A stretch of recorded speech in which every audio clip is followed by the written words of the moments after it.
Ciao Elena, grazie di averci ospitato oggi e ci vuoi raccontare un po' la tua storia perché io so che tu hai studiato e sei andata anche all'estero. Sì, sono laureata in gestione della fauna selvatica, che è una facoltà che tenta di mettere insieme quello che è la gestione della fauna selvatica, quindi il ritorno anche di vari animali, e il mondo agricolo, quindi allevamento, ecosostenibile se si riesce, riuscire a capire come gestire appunto il ritorno dei grandi carnivori, per esempio, con l'allevamento in montagna, nelle zone perimontagne. Io so che all'estero sei andata anche in Finlandia, eccetera, per vedere In Norvegia, Ah, in ok. Norvegia. Io ho lavorato un po' in Norvegia, ho fatto dei periodi in Norvegia appunto sulla presenza della renna e dei suoi predatori, quindi per capire un attimo la dinamica, come si stava evolvendo nel tempo questa cosa. Ho fatto un po' di anni su e giù, ma poi soprattutto ho lavorato in Appennino, qui in Italia, nell'Appennino tosco-emiliano, appunto seguendo un progetto su una delle zone di ritorno del lupo, che è il Parco dei Due Laghi, e lì dovevo un attimo capire come si evolveva la dinamica di popolazione del lupo a seconda della presenza o meno delle prede, quindi cervo, capriolo e dainoli, cinghiale. E poi in Portogallo invece ho seguito proprio i lupi su un centro di recupero dove venivano portati dei lupi in difficoltà, la maggior parte erano tagliole, avvelenamenti o sopravvissuti, poi venivano chiaramente sterilizzati perché non più rimettibili in libertà, però lì si faceva didattica appunto sensibilizzando su questo animale, sulla biologia, su E tutto. quindi hai deciso di tornare in Italia? Ho deciso di tornare in Italia perché ci Nel tuo tenevo. paese poi, perché Sì, Spagna sì, è sì, il tuo paese. sì, perché comunque ci tenevo a valorizzare una zona bellissima come la nostra pedemontana, valida dal punto di vista faunistico perché è una delle zone più ricche, perché non è mai né troppo fredda né troppo calda, è quella fascia di mezzo che è perfetta per gli animali, assolutamente sottovalutata a livello turistico, e quindi ho deciso di provare ad aprire qui la mia realtà per far capire che si può vivere di agricoltura e di didattica insieme in una zona bellissima Che è come una la realtà nostra. unica nel suo genere, perché l'approccio che dai tu obiettivamente a livello di empatia, eccetera, non esiste. È un È po' stata presa anche come controcorrente, modello diciamo. dalla regione Veneto, insomma. È un po' una cosa controcorrente che si contrappone all'allevamento intensivo, che la zona di Crespano è famosa per l'allevamento della vacca da latte a livello intensivo. Io faccio l'esatto contrario, cioè pochi animali, tante razze, tanti tipi di animali, in modo che ho una grande varietà, soprattutto delle razze antiche in via di estinzione, nostre, che sono tantissime e valide, e quindi pochi animali ma validi. Con quei pochi animali si instaura anche un rapporto che quindi mi permette di fare didattica con i bambini ma anche con gli adulti, e quegli animali poi mi danno un certo reddito per riuscire a far quadrare l'azienda. Adesso da un pochino ho aperto anche una parte di PPL, cioè piccole produzioni locali, con la lavorazione dei frutti che il territorio mi dà.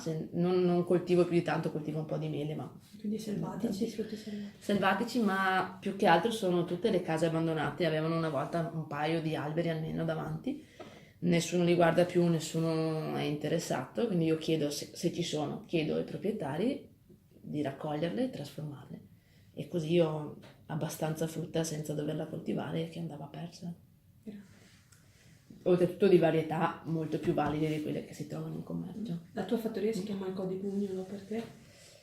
Perché è un uccellino, è il mio uccellino preferito e in sé porta tutte le caratteristiche che io vorrei che la mia azienda, ma in generale la mia vita, avessero. E la prima è che è poco appariscente.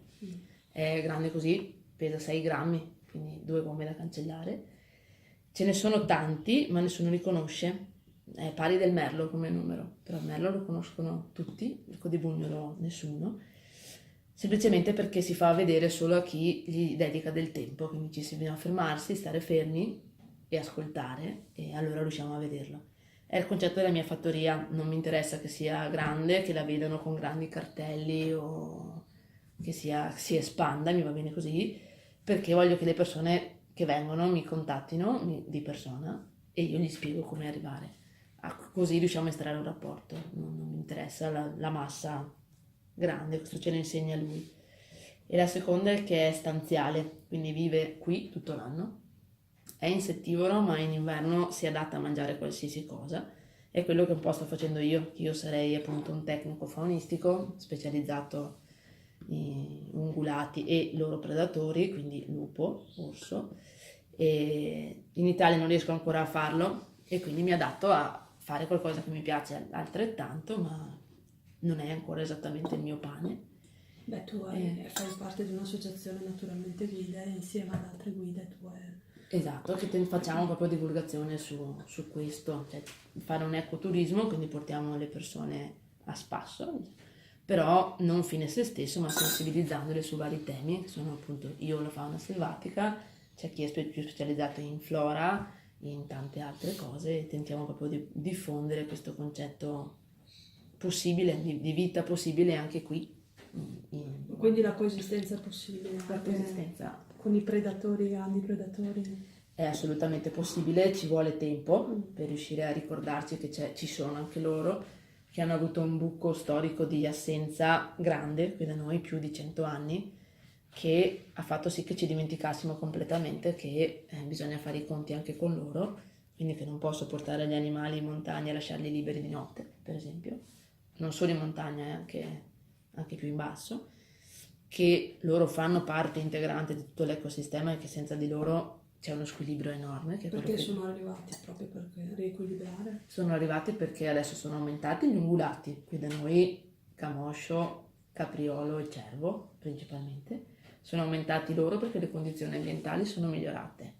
La montagna oltretutto si è spopolata anni 60, quindi loro hanno piano piano ripreso piede nella casa loro in realtà, e con loro nel tempo poi li vanno a raggiungere anche i predatori che nel tempo li seguono, quindi da un po' di anni in realtà è tornato anche qui il lupo, l'orso sta facendo qualche capatina, deve decidere se stare o solo passare, la lince invece, per la lince questo non è un territorio adatto perché è troppo abitato.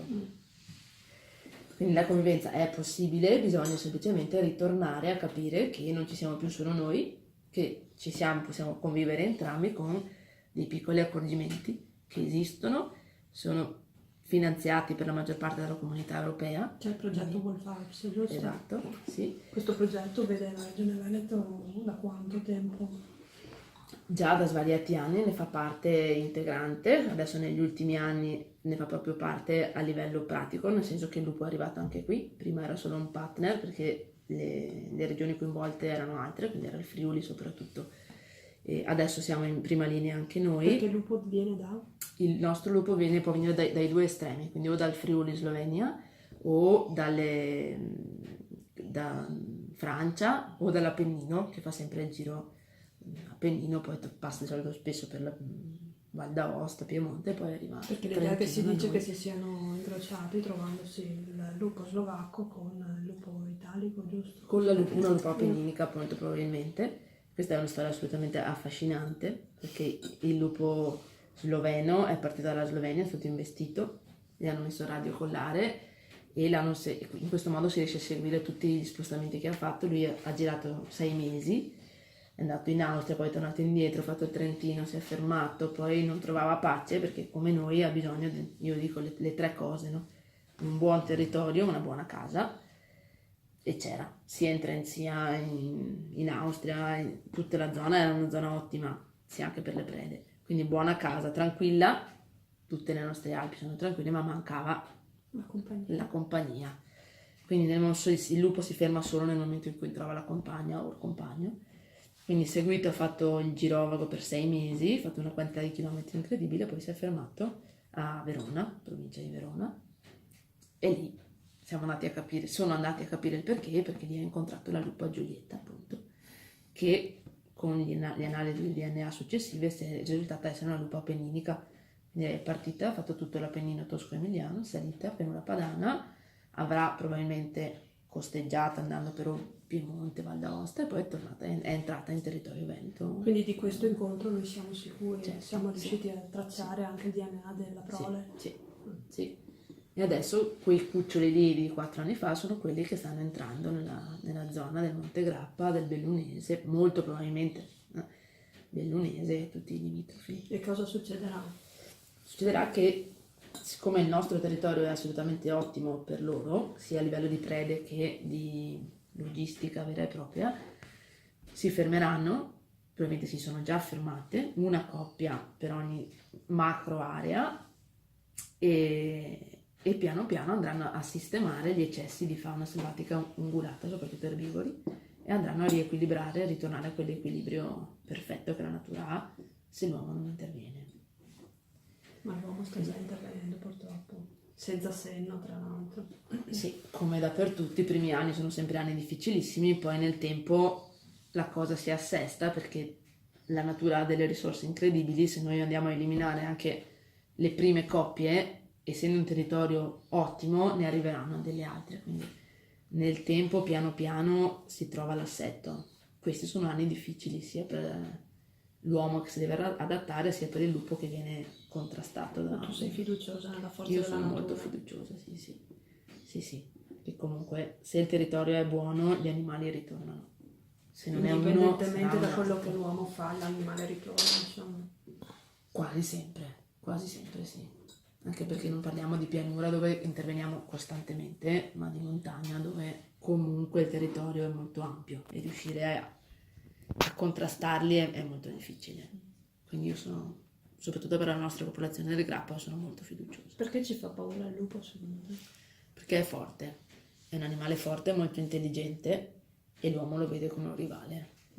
Molto più facile accettare animali erbivori dominati, mentre il lupo non è dominato neanche dall'uomo. Quindi secondo me è per quello che È lo anche un combatte. animale molto, Antico. tra virgolette, esatto, antico. Antico. E l'odio è ancestrale, c'è da sempre nella parte europea, diciamo, del mondo, mentre in America è il contrario. In C'è la America- convivenza sì, totale sì. e rispetto. Dopo, sì, Beh, quasi. chiaramente. Sì. Però sì, è un animale forte, è un animale intelligente che ci assomiglia tantissimo. Però l'uomo non è una preda per il lupo. Assolutamente no. Il lupo non la riconosce come una preda, No, giusto? il lupo ci riconosce come predatori, quindi ci evita in tutti i modi. Lui sa se ci avviciniamo, ci sente, ci valuta. Lui sente tutto, sente molto prima che noi ci accorgiamo anche vagamente che ci sia e ci evita. Io in 4 anni di lavoro intenso su non l'ho mai visto. Ho visto le tracce, sapevo dove erano i sentieri e tutto, ma non l'ho mai visto. Quindi sì.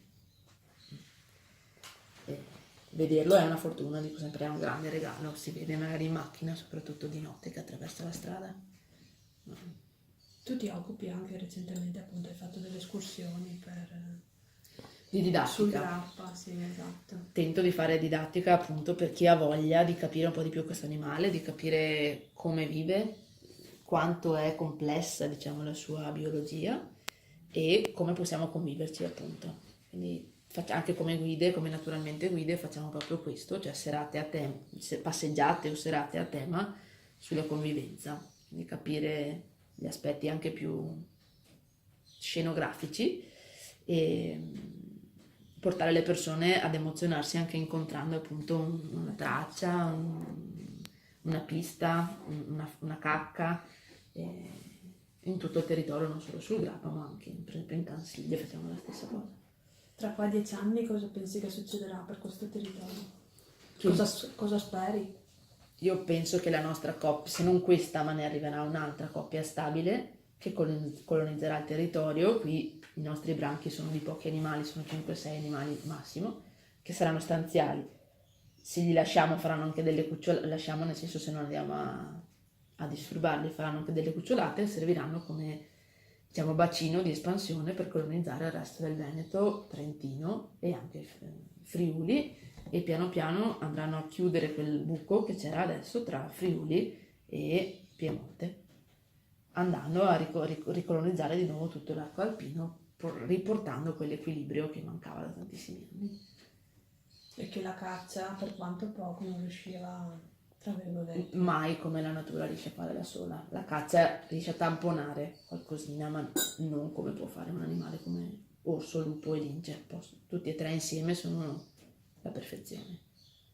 E per la tua vita, per la tua attività, per questo luogo, questo territorio, cosa pensi? Da qua a 10 anni come la vedi? Aiuto.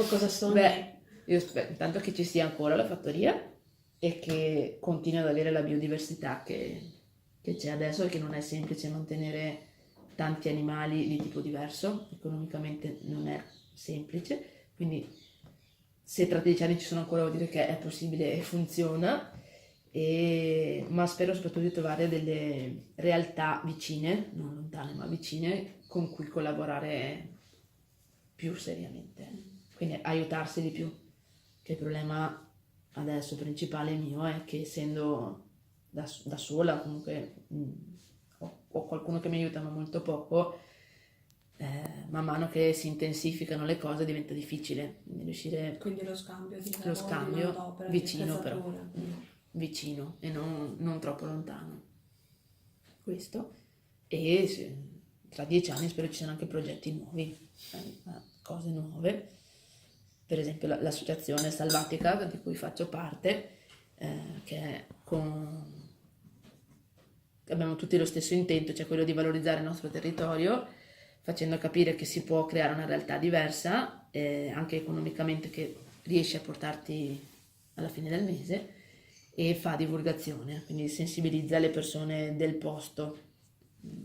E con Salvatica organizziamo corsi appunto sull'utilizzo delle piante, sull'utilizzo delle erbe, su fare un tipo di architettura ecocompatibile, quindi riuscire a creare delle aziende, nel nostro caso, ma anche che si inseriscano nel nostro ambiente valorizzandolo e non rovinandolo, e portando anche lontano la parola, diciamo, l'esperienza, la nostra esperienza, condividerla il più possibile. Tu vedi una risposta rispetto a tutti questi anni? È cresciuta la coscienza da parte delle persone nel riconoscere queste come esempi virtuosi, oppure c'è sempre un po' di diffidenza? Un po' di diffidenza c'è sempre. Ma è dovuto al fatto che si ha poco voglia di cambiare la propria vita, secondo te, Che fondamentalmente? è una realtà diversa, quindi il diverso fa comunque paura, ci vuole tempo, però c'è sicuramente molta più sensibilità. Dopo, secondo me, adesso si sta dividendo in due grandi categorie, c'è chi è curioso e chi si chiude invece completamente, e quello più di tanto non potrà cambiare, però quella grossa fetta, che è quella su cui puntiamo noi sia come guide che come associazione che come fattoria stessa, io la vedo molto più interessata rispetto a un tot di anni fa.